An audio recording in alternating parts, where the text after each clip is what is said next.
the Swiss here in Maitland. We've got one more to go, then we're going to obviously go to top 8 and then do a top cut with players whittling down to one champion at the end of the day.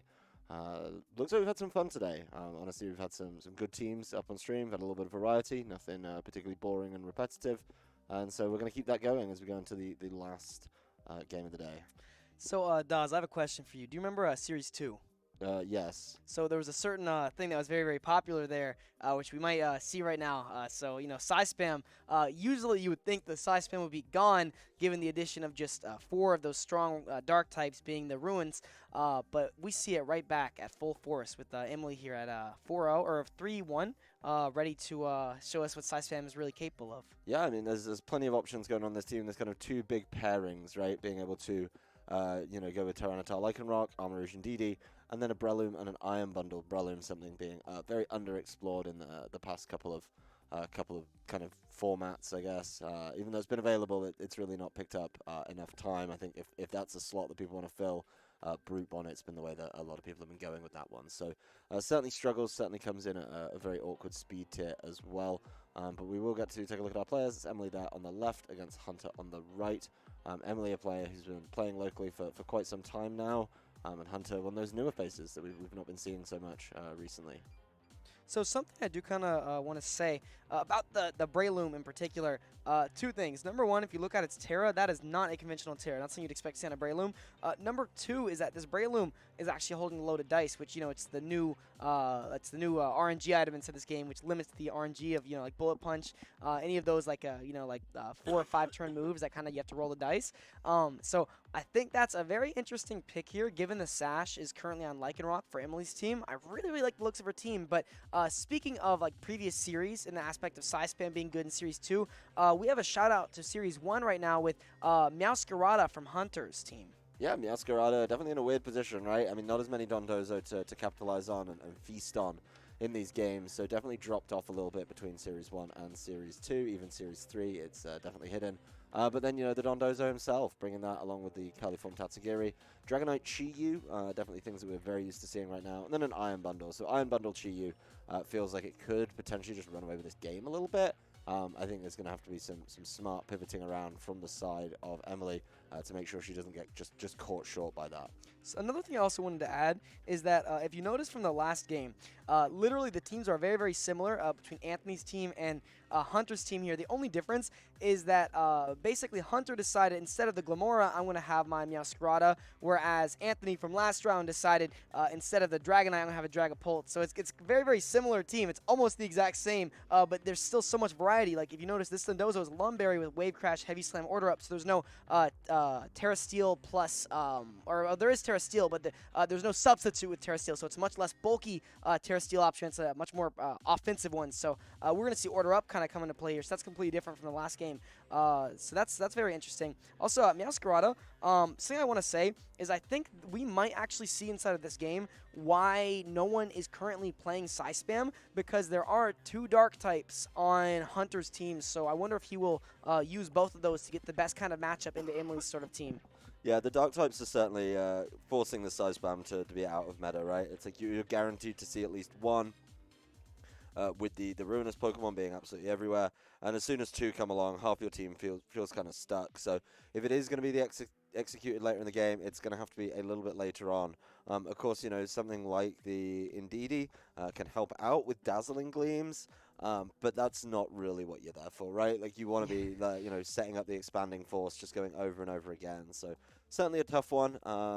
It definitely feels like a strategy that's been on the outs a little bit. But if Emily's been putting in the hours with it, can definitely score some results with it as soon as given the opportunity to actually play the game. So just on paper here, Daz, who do you think has the matchup? Honestly, I mean, I think Hunter's team is just a little more balanced, right? If he's able to get the Dondozo in safely, set that up, and just sit there with the boosts from Commander, I think it could be really, really difficult for the side of Emily to get through that. But it's going to be, not kind of any of the power pairs that we've seen. It's going to be a Dragonite and a Meowscarada up against an Armarouge and an Iron Bundle. So maybe Emily trying to get a surprise out on this one. The Heat Wave is going to be great against this Meowscarada, but the Dragonite should be pretty good at taking that one. Yeah, so I have to say, by the way, Emily always plays like some out of the box, like out of pocket teams. Honestly, like stuff that I would never even like think of in a million years. So if you notice, something kind of funny about this Iron Bundle is that instead of going for Protect, it opts to have U-turn. So you might think like, why on earth would you have that? Well, guess what? You're about to find out actually. So you saw right there the Terra Psychic actually coming out from the Armorage. So that's going to also, Armorage is holding the weakness policy. So that's going to be some kind of damage output that could potentially come out. But obviously, Meowscarada being a dark type is immune to this expanding force that could come out. But we do actually see the Endure coming out just to ensure that you will live this turn no matter what. So the U-turn chip doesn't really matter in the grand scheme of things. So if you get double tapped here, you're at least in a fine position. Yeah, get the weak armor going as well, so making yourself really, really fast. Be able to activate your weakness policy, making sure that you're getting a very sharp boost to the attack. And then the Endure is going to be really important. But the Iron Bundle, of course, leaving the field as well. So this is another combination, one I didn't see on paper so easily, but still able to cause a lot of problems. Now the choice for Emily. What comes in? Is it going to be Braum? Is it going to be the Indeedee to set up Psychic Terrain? It is Braum right now, so maybe trying to wear things down that way. But the knockoff follows up. It does go over towards the side of that Braum. Gets rid of that loaded dice, so Bullet Seeds are going to be a little bit dicier. And then an Ice Spinner into that side. Wow. So a double tap into that slot, expecting maybe a Protect or something from the, not even a Protect, but, the Endure play from the Armor Rouge, so just dealing with the Braum right away. Does mean now, hey, Indeedee gets to come in, and now we're going to be looking at Terrestrialized, boosted, expanding forces. So this is going to be a lot of damage coming down. It's sort of gone around the houses a little bit here, but it is now Armor Rouge's time to try and sweep. So something I did kind of want to say there, I would have absolutely loved to have seen maybe something like an Icy Wind plus a armor cannon into the, Meowscarada or, something along those lines, because I think that, obviously, given there's a Dragonite and a Meowscarada, both those are weak to ice, so that could have been a very, very cool offensive pin that could have been utilized instead of the last turn by going for Icy Wind plus a double tap on a slot. But, we did not see that. We actually saw the knockoff and combined with the Ice Spinner go off onto the bundle, and then that ended up just making Emily just lose a Pokemon from turn 1, whereas if she would have stayed in and gone for the Icy Wind, the Ice Spinner would not have done any super effective damage, and also the knockoff would not have done damage because the booster energy. So that's just a little note. Yeah, that's that's deleted. That's Helping Hand stored power. That's multi-scale, by the way. Yeah, that's through multi-scale as well.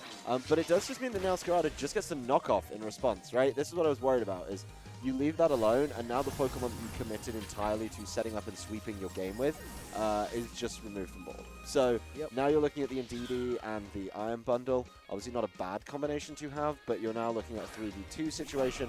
And depending on what the two are, things can get a little bit dicey. It is going to be the appearance of the Dondozo. That means it's got to be Tatsugiri, and you're basically saying, okay, guys, do you have any way to work through this? I think if you go Commander, these freeze dries become pretty underwhelming pretty quickly. And then you're getting yourself in a sticky situation. Something else got to add, what I think the Hunter did a very, very good job of doing here, is getting it to where your Terra Steel Dondozo becomes that unkillable wall that it's really supposed to be. Because obviously Emily could have totally have gone for an armor cannon into it if that was still a play. But I think what Hunter's going to try to do here is just go ahead and just let like Meowscarada kind of go down here, get a free switch into Tatsugiri, and then just go ahead and Terra Steel, knowing that nothing can really come out here. Now, there was one little mistake there, actually, a crucial mistake. I don't quite know if you noticed it, but okay, that actually does knock out. So, Dondozo went for Protect, and this bundle has got access to Encore, so maybe if there was a Protect coming out from Indeedee to live that knockoff, and then like a Freeze Dry, there could have been some kind of mind game there. It's like do I click Encore, that kind of thing. But this being a 4v or a 3v1 right now, it's not very much set in Emily's favor. Yeah, I mean, she can Encore this Dondozo into Protect, right? But there's also the other world where you just switch it out right now, and it just doesn't matter. You switch it out, and at the end of the day, you should logically end up with the combination of Dondozo and Tatsugiri on the board. It is going to Terra Steel, though, so just trying to lock out this Dondozo for the rest of the game. By the way, earlier, I mentioned a play that Emily could have gone for, which was clicking Icy Wind at turn 1. I'm looking further at the team sheet and realizing that Icy Wind is not an option on Iron Bundle. She's instead opted for U-turn. I forgot about that. So Encore does actually come out on this Terra Steel Dondozo. But just like I said, it is completely walling this entire team and Flower Trick. very, very safe play because knowing that Emily does not have access to Icy Wind or, any way to kind of spread the damage output, that's just a guaranteed just double tap. Like Emily cannot stop both of these attackers from getting off what they want to do. Yeah, I mean, I think at some point as well, like, the Dondozo was going to be free of an encore, right? Like, it wasn't always going to be able to be locked down like that. So, yes, it was a way to try and push things towards the end, but Hunter, reading into a lot of these tricks really wasn't phased, I think, by a lot of the damage potential there in turn one. And while Emily committed to this setup, didn't feel like she was able to maximize what it could do. That's what I also wanted to put a bit of spotlight on. She really, really did commit that setup, didn't she? And she got, one knockout with it. She got rid of the Dragon Knight, the Dragon Knight through multi-scale. Great knockout. I've never been able to OHKO a Dragon Knight through multi-scale. That's a first. The first time I've ever really seen that. But, that wasn't enough because obviously, like we talked about at the very beginning of this game, the dark types would be way too much for that. So she could not do what she wanted to do by going for Expanding Force and getting 2 knockouts. She can only get 1 knockout, which allows Meowscarada to kind of, do what it had to do there. Yeah, Meowscarada felt very powerful that game. I mean, did pick up a number of the knockouts, right? Knocked out Indeedee, knocked out the Armoru, knocked out the others. Hunter seems to be enjoying how this team operates. And it just felt like great typing across the board, right? Like, and even if she gets the encore play late, I do think that Dondozo finally finds a way to wiggle through it. So, should be a sticky one. I gotta say, I really, really liked how Hunter played his Terra Steel Dondozo there, just getting rid of the Armorage, because that was the only thing that Emily really has to threaten it for super effective damage outside of maybe a Mach Punch from Braum, sure. But, with Psychic Train, that's not really a thing that can actually happen. So I really like, he has such a good matchup favor here, because it's just, with Terra Steel Dondozo, the second that the primary damage dealer, being the Armorage, gets out of play, this job becomes much harder for Emily to win. So it was all about getting rid of the Armourouge, and she committed so much to it, it just didn't feel like it was ever able to get back in the game. Yeah, and so how do you think that Emily will adjust this? Do you think she's okay? There, yeah. Now there it is. But Sin, I was about to say that. Obviously, she can totally go for like the Terra on Tyranitar. I believe it's a Terra flying Tyranitar, which it definitely is. So this is very, very good. Tyranitar is in a perfect position here. Ideally, obviously Hunter can go for the Flower Trick on either one of these, but the Tyranitar can 100% Terra to kind of bypass that. Rock Slide Flinch can totally come out onto either one of these because we know it's a multi-scale Dragonite, not inner focus, so it can be flinched. Yeah. I really, really like this adjustment from Emily, just the Sand Lead. Yeah, the big thing being able to Terra Blast that Meowscarada would be big too, right? Like, it's not going to appreciate that very much, and even if it clings on with the Focus Sash, it's just going to get worn away very, very promptly if it even manages to get there. So we are going to see a Terra. It is going to be over on the Dragonite as it becomes the normal type. So my question is, if you're Terra Norman, you only do one of two things. You E-Speed into the Excel Rock, or into the Lycan Rock, you double tap it with that, plus Sucker Punch, get it out of play, or you read this Terra Flying and you E-Speed into that and just do like 80% because it no longer resists this anymore. Yeah, I mean, let's see. I think the big thing here is going to be how much does this Extreme Speed do? It does have access to the the choice band, but yeah, this is going to be a very large amount of damage. It is going into the Lycan Rock. It does Excel Rock into the side of the...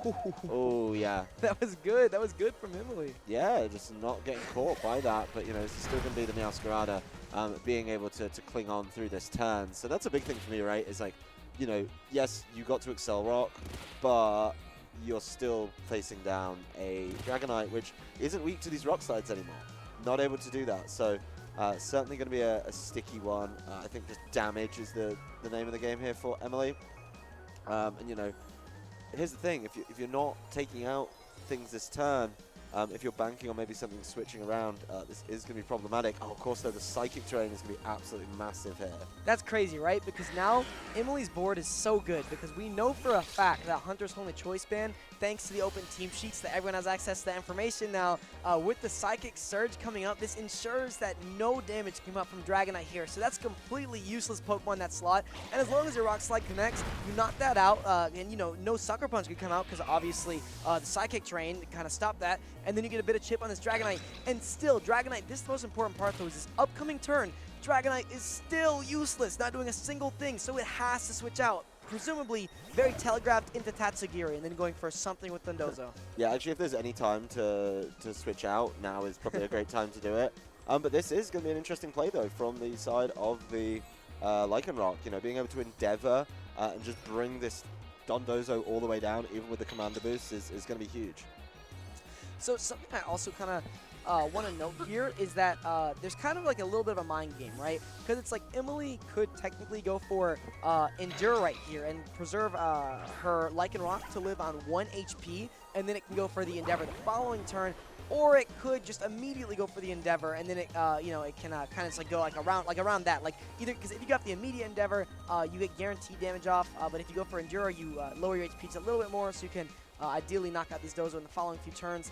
But let's see what actually happens here. So Endeavor does come out, right onto the guy, aka the Dondozo. Heavy Slam comes out and gets the one-hit knockout onto Indeedee. I did not know that could one-hit knockout from a non-stab Heavy Slam. That's crazy. Yeah, it does a huge amount of damage. Of course, there's going to be some residual damage coming in between turns from the Sandstorm.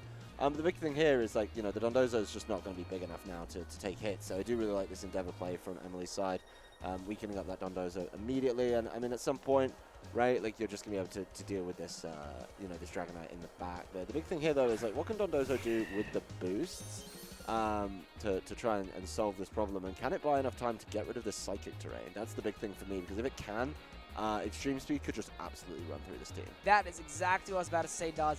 Literally, I think that this is going to come down to, like, just the Psychic Terrain turns. If you can position it to where its Psychic Terrain expires on the same turn that Dondozo leaves the field, and then furthermore, Dragonite enters the field. What's very, very notable about Emily's whole team right now is they're almost entirely inside of range of Extreme Speed. Braum gets one hit knocked out. The Lycanroc is in range of Extreme Speed. Oh, oh, this okay, is bad. This is bad. Yeah. This is actually. That is very bad, isn't it? Yeah, because the big thing here as well, right, is like Tyranitar's going to come back, and that Tyranitar is flying. Yep. So it's also just going to be able to get Extreme Speeded. Bingo. The big thing here is, like, okay, you are getting buffeted by the Sandstorm, but you're still going to be around for next turn. That's another turn on the side of just being able to hold on a little bit here, and cause problems that way. So I think honestly, if you're the Dondozo, I think you just protect here, wait out another turn, and then you're like, oh, okay, well, first of all, Psychic Drain's going to be done. If it's not done, you can just hit the Tyranitar really, really hard, and then you can just Tatsugiri into the Braum. So really seems like a slow roll here from Hunter. Yep. Could be the way to go. As once again, Emily, some really good, some really proactive plays early on, but she's still down to her last two quite early. I still cannot believe that Heavy Slam, one hit knocking out the Indeedee, like, that is just insane because it wasn't stab, it was not Terra Steel, so, or it didn't get like the same type attack bonus from that. So basically, it's like that was just very interesting to me how it just comfortably it was very comfortable, it just so cleanly just knocked it out without any chip or anything. And that kind of snowballs over here. So I believe, if I'm doing my math correctly, there's one more turn of Psychic Terrain right after this. So this ensures that Dondozo will go down this turn, and then the Terra Normal Dragonite will come in and is ready to E-Speed sweep the entire team of Emily's. Now, the one thing is that Tyranitar is not in range of E-Speed. I'd say it needs to be about 20% more chip from where it's currently at, then it will be in range of E-Speed. But the important thing is that the Braum is in range of E-Speed. So, it's kind of the mind game. Which one do I E-Speed? Braum, not known for bulk. Definitely not a Pokemon that takes very well. I mean, the big thing with the Tyranitar as well, right, is like, it's got an Assault Vest it can't protect. So, I'd be interested to see how it shakes out. Braum just keeps protecting, though. And this is where I get concerned, right? It's like, if you do take out the Dondozo this turn, which it's going to take itself out as well with the Wave Crash, you're guaranteed to be able to tidy this one up. So, yeah, this feels really good. Also, no Spore pressure onto that Tatsugiri slot. Feels like a bit of a miss here. Yep. Feels like a real big miss because now we've lost the Psychic Terrain. It just means Dragonite gets to come in, and then Dragonite goes, okay, Extreme Speed, Braum, so I don't get Spores, and then whatever attack from Tatsugiri to... Icy Wind, most accurate? Sure, let's go for Icy Wind. I mean, just Draco Meteor for star points. Yeah, true. Yeah, just hit it. Yeah, I've never missed a Draco, right? I've never missed an important one. I can tell you why, because for years I didn't play it, because I was like, I'll just miss every important one. Yeah. I did miss an important Heat Wave once, though, so that was pretty bad.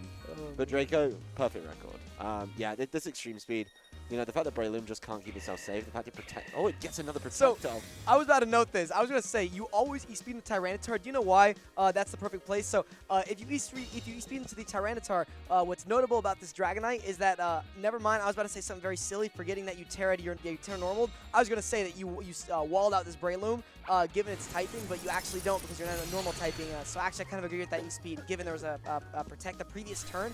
But the Ice Wind does connect anyways. Yeah. He gets the knockout, and now this should be 100% over because Extreme Speed is locking this Breloom down because, like you said, it's not known for its bulk. Yeah, I mean, the Breloom's actually done nothing this game apart from hit protect. It's gone 4 times. It's got 3 of them. It's trying to do it again, but it's just not going to be able to do it this time. And Extreme Speed to come through and tidy up this game for Hunter, who, you know, I think has actually played a really good game against a very unconventional team. Not enough. You were obviously overestimating the Extreme Speed a little bit. Wow. But it doesn't matter. He just gets icy with it, right? That is a bulky. Okay, I refuse to believe that has no bulk inside of it because that is a Terra Normal Choice Banded, presumably from Adamant Dragonite. Like, come on. Like, that should get the guaranteed knockout. Oh, I think it's actually really bulky. I just think it's probably got to be like, you know, pure HP or something. It's got to be, yeah, right? Just to be able to take that, like, that doesn't make sense otherwise. But maybe because there's no Chienpao. Maybe you're used to calcing with Chienpao. Maybe. But yeah, there's our winner of round number 5, Hunter. You know, looking very comfortable, very confident in his gameplay in that one. Definitely seemed like a steady set. Like I say, Emily, known for some of her team building abilities, some of her, you know, more unconventional picks. You do have to wonder, you know, how do they hold up an open team sheet? Because it felt like Hunter really knew what was going on there. When he looked down and he was like, yes, you have paired Iron Bundle with Armor Rouge. And a weak armor weakness policy. Oh, you've got yeah, okay. And he just punished it. Like, that's what I like about Open Team Sheet is just that it's like you can look at their team and like you can pinpoint, oh, so you're limited because, you know, using this. I remember back in the day, I would always give myself a grace 1 game to lose against Emily because she always ran something like out of the box crazy. So I had to lose 1 game to understand how it works. And then, you know, then I could formulate it in games 2 and 3. But with Open Team Sheet, that's no longer a thing. Yeah, it definitely changes up the scope of things a little bit. But that's going to be it for Swiss. I know there's a number of tables still playing, but what we're going to do is we're going to try and wrap those up as soon as possible, get everyone checked, and then come back as soon as we can with some top 8.